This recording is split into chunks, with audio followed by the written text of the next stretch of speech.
नमस्कार दोस्तों, मैं हूं रवि नाथानी और बीडीसी न्यूज़ में आपका स्वागत है। आज हमारे साथ शिक्षाविद विष्णु ज्ञानी जी हैं, जिनसे हम चर्चा करेंगे कि संत जी के साथ उन्होंने जो समय व्यतीत किया है, जो समय बिताया है, उस पर संत जी की यादें उनके साथ जुड़ी हुई हैं। हम उनसे चर्चा करते हैं कि संत जी हमेशा लोगों को क्या संदेश देते थे। भाऊजी, बीडीसी न्यूज़ में आपका स्वागत है। संत जी के साथ आप लंबे समय से जुड़े हैं। संत जी क्या लोगों को मैसेज देते थे, हमारे चैनल के साथ आप शेयर करें। संत से मैं हिजराम साहब से मैं 60 साल से जुड़ा हूँ। जैसे संत यहाँ संत नगर में आए वैसे ही हम उनसे जुड़े। पहले इस प्रकार की व्यवस्थाएं नहीं थी, तो भी वो हमेशा जब कभी भी उनके साथ हम बैठते थे और उनके विचार सुनते थे, वो हमेशा बोलते थे, बूढ़े बच्चे और बीमार है परमेश्वर के यार, करो भावना से उनकी सेवा, पाओगे लोक परलोक में सुख पार। इसलिए उन्होंने उस पॉइंट को लेकर बूढ़ों के लिए देखिए आश्रम वगैरह खोले, उनके लिए आरोग्य केंद्र खोले, और बीमारों के लिए देखिए सेवा सदन जैसी आज लाखों में आज ऑपरेशन हुए हैं, आँखों के, यूरोलॉजी कैंपों के। यादों के सफरनामे में आज हमारे साथ हैं सेवा सदन के प्रमुख श्री एलसी जनियानी जी। हम इनसे बातचीत करते हैं कि संत जी से ये काफ़ी समय से जुड़े हुए हैं। संत जी क्या संदेश देते थे लोगों को। भाऊजी, हमेशा संत जी मानव सेवा की बात करते थे। क्या लगता है आपके साथ जो कुछ ऐसी बातें जो संत जी ने आपको बताई हो और आपने जो यहाँ पर मरीज आ रहे हैं उनको आपने शेयर की हो। परमहंस संत हृदयराम साहब जी, जिनका मूल उद्देश्य एक ही था, जो उनकी मेन फिलॉसफी थी वो एक ही थी, बूढ़े बच्चे और बीमार हैं परमेश्वर के यार, करें भावना से इनकी सेवा, पाएंगे लोक परलोक में सुख पार। तो ये इनका मूल मंत्र था स्वामी जी का। और स्वामी जी के जितने भी सेवा कार्य भोपाल और पूरे भारतवर्ष में चल रहे हैं, उनका एक ही लक्ष्य है, बूढ़े बच्चे और बीमारों की सेवा।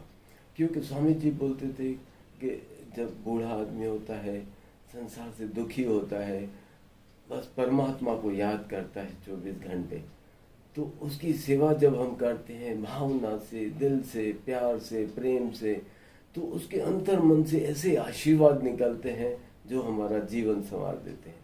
दूसरा, बूढ़े के साथ बच्चे, तो बच्चे स्वामी जी बोलते थे साक्षात परमात्मा का रूप है, वो निर्मल है, शीतल है, उनको संसार की बातों का कुछ भी वो नहीं है, तो प्रभु का रूप है, उनकी सेवा भी प्रभु की सेवा है।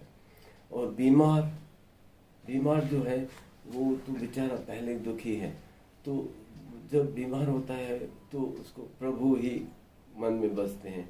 तो स्वामी जी इसलिए बूढ़े बच्चे और बीमारों की सेवा के लिए हमेशा प्रेरित करते थे। और दूसरे वो बोलते थे कि पशु पक्षियों की सेवा जरूर करें, क्यों बोलते थे कि जैसे हम लोगों को मोटिवेट करते थे कि अपने घर की छतों पे आप दाना पानी जरूर रखें। जैसे मैं अपनी छत पे खुद ज्वार, बाजरा, मक्का, पापड़ी, फिकी और पानी रखता हूँ। सैकड़ों पक्षी आते हैं। स्वामी जी बोलते थे कि जिस पक्षी की आंख खुले, भाई इंसान तो अपनी भूख कहीं से भी कैसे भी करके बुझाएगा, जरूरत पड़ी तो चोरी करके भी, छीन के भी, पर पशु पक्षी क्या करें। तो पक्षी की जब आंख खुले और जिस छत पे उसको भोजन और जल मिले, तो उसके अंतर मन से ऐसे आशीर्वाद निकलते हैं कि हमारा जीवन संवार देते हैं। तो हमेशा पशु पक्षियों की सेवा के लिए बोलते थे कि जरूर हम सब लोग करें। और जैसे आपने नेत्र रोगियों के बारे में बताया, तो नेत्र रोगियों के लिए स्वामी जी बोलते थे कि जो भी प्राणी, जो भी जीव, जो आदमी देख नहीं सकता, तो उसकी नेत्र ज्योति को प्राप्त करने में जो भी अपना योगदान करता है, तो जो ब्लाइंड है, जिनको नहीं दिख रहा है, उसको आपने ज्योति दे दी। तो बोलते थे जिसको आपने वो बाहर की ज्योति दी, परमात्मा आपकी अंदर की ज्योति को प्रज्वलित कर देते हैं। तो ऐसी आशीर्वाद मिलती है। तो स्वामी जी ने ये जो सेवा कार्य शुरू किए आँखों का, भोपाल गैस ट्रेजेडी के टाइम पे स्वामी जी ने यह अस्पताल बनाया। उसके पहले स्वामी जी आई कैंप्स वगैरह करते थे स्कूलों में, धर्मशालाओं में। तो 84 के बाद ये हॉस्पिटल बनना शुरू हुआ और 1987 से ये हॉस्पिटल शुरू हुआ और आज तक करीब 2.5 लाख हम ऑपरेशन कर चुके हैं नेत्र रोगियों के। और ये वर्ल्ड का पहला अस्पताल है जहाँ पे स्वामी जी, परमहंस संत जी और परम श्रद्धेय सिद्धभाव जी, परम श्रद्धेय सिद्धभाव जी भी परमहंस संत जी के द्वारा चलाए हुए सेवा कार्यों को और मतलब पूरे तन्मयता से, पूरे हृदय की सच्चाई, सफाई से, ईमानदारी से सेवा कार्यों को उसी गति से चला रहे हैं।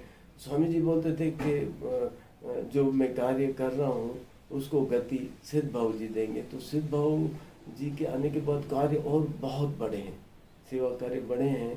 और ये एक ऐसा हॉस्पिटल है जहाँ वॉलंटियर्स सवेरे 5 बजे आके इन गरीब दुखियों की सेवा करते हैं। उन पे 5 बजे अमीर घरानों की माताएं आके उनको टॉयलेट लेके जाना, हाथ मुंह धुलाना, तेल लगाना, उनकी कंघी करना, फिर 5:30 बजे चाय बिस्किट की सेवा, 8 बजे नाश्ता, 12 बजे लंच, 2:30 बजे फ्रूट्स, 3:30 बजे चाय, 7 बजे डिनर, 8 बजे दूध। तो अलग अलग टीम्स वॉलंटियर्स की आके सेवा करती है जो कि पूरे वर्ल्ड में कहीं भी नहीं मिलता है। तो ये जब तन्मयता से सेवा करते, स्वामी जी बोलते थे कि उसको भगवान के रूप में सेवा करो। जो दुखी प्राणी है, रोगी है, उसको जब हम भगवान समझ के सेवा करते हैं तो, और यहाँ पे पेशेंट इतने खुश हो जाते हैं, बोलते हैं हमारे बच्चों ने आज तक सेवा ऐसी नहीं की जैसी यहाँ हमारी सेवा होती है। तो इस अस्पताल को खोलने का क्या उद्देश्य था संत जी का? क्यों इस अस्पताल की खोला गया? ये इसलिए खोला गया कि सबसे पहले तो भोपाल गैस ट्रेजेडी में जिनको बहुत आँखों में तकलीफ हुई थी, उन सब नेत्र रोगियों को अच्छे से इलाज मिले। जो गरीब हैं वो पैसे की वजह से उनको इलाज न मिले, वो स्वामी जी को पसंद नहीं था।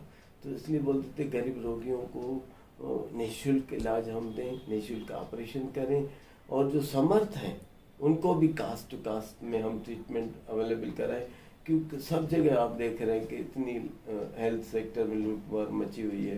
तो स्वामी जी का एक ही फोकस था, गरीब लोगों को निःशुल्क इलाज मिले और समर्थ लोगों को कास्ट टू कास्ट ट्रीटमेंट मिले। बाबू जी, ये इस समय जो है कोरोना काल चल रहा है, कोरोना काल में भी इस सेवा सदन की बड़ी अहम भूमिका रही है।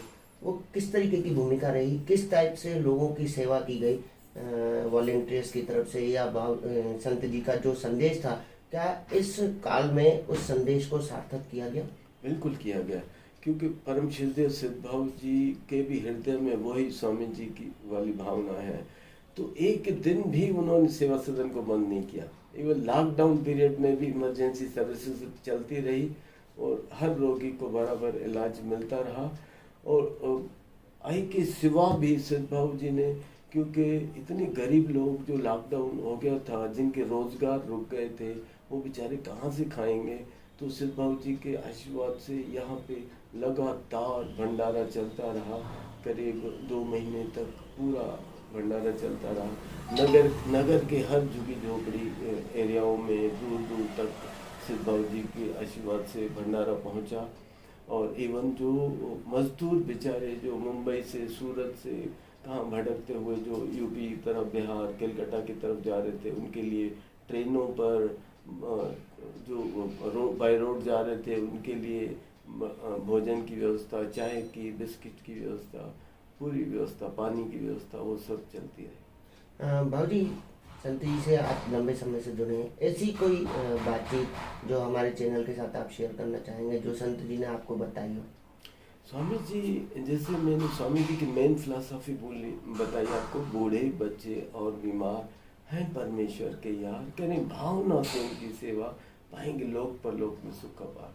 तो स्वामी जी भावना क्या होती है उस पे हम लोगों को बताते थे कि एक नगर के चौराहे पर 3 सेठ लोग हैं जो खुले दिल से दान देते हैं। एक सेठ ऐसा है जो जिसको दान देता है उसकी सूरत भी नहीं देखता है, उसकी ये भावना होती है कि देने वाले श्री भगवान, लेने वाले श्री भगवान। वो बोलते हैं कि देनहार कोई और है, देवत है दिन रैन, लोग भरम मोपे करें तास्यों नीचे नैन। तो देने वाला और है, मैं देने वाला नहीं हूँ। तो इसलिए मुझे अपने पर भ्रम नहीं होना चाहिए कि मैं देने वाला हूँ।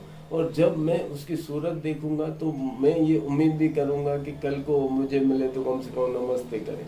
तो बिना एक्सपेक्टेशन के, बिना फल की इच्छा के हम जो भी दान करें, सेवा करें, तो बिना फल की इच्छा के। एक सेट वो है। दूसरा सेट वो है जो सोचता है कि भगवान ने बहुत कुछ दिया है तो मैं कुछ दान धर्म करूं। तीसरा सेट वो है जो नाम यश की भावना से दान देता है।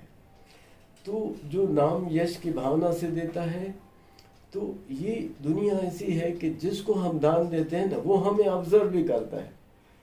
जब उसको पता चलता है कि ये सेठ जो दिन में दान देता है और रात में गलत काम भी करता है, तो उसकी जब बुराइयां होती है तो उसको बड़ा बुरा लगता है कि मैंने तो नाम यश के लिए दान किया और ये लोग तो मेरी बुराई कर रहे हैं। तो फिर वो दान धर्म बंद करके वो सोचता है क्यों ना मैं ये धन अपने बिजनेस में लगाऊं, ये और बढ़ेगा धन। तो फिर उनको और प्रताड़ित करना शुरू करता है। तो श्रद्धेय सिद्ध बाबू जी बोलते हैं कि गरीब की दुआ में इतनी ताकत है कि आसमान में भी छेद करके पूरी हो सकती है, और गरीब की बद्दुआ में इतनी ताकत है कि नरक में भी जगह नहीं मिले। तो मतलब तीनों सेठों ने एक ही काम किया, लेकिन तीनों को जो प्राप्ति हुई फल की वो डिफरेंट हुई। मतलब जो पहला सेठ है जो उस भावना से देता है कि देने वाले श्री भगवान, देने वाले श्री भगवान, तो उसको इसी जन्म में प्रभु की प्राप्ति होती है। जो दूसरा सेठ अच्छी भावना से देता है उसको भी 2-3 जन्मों में निश्चित ही प्रभु की प्राप्ति होगी। पर जो तीसरा सेठ जिसने नाम यश की भावना से किया उसको नरक भोगने पड़ते हैं।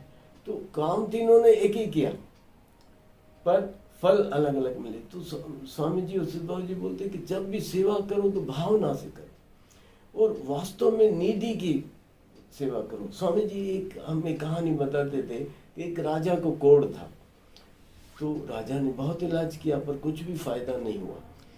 तो राजा जब निराश हुआ तो अपने गुरु जी के पास पहुंचा कि गुरु जी आप कुछ आशीर्वाद करिए कि मेरा दुख दूर हो जाए।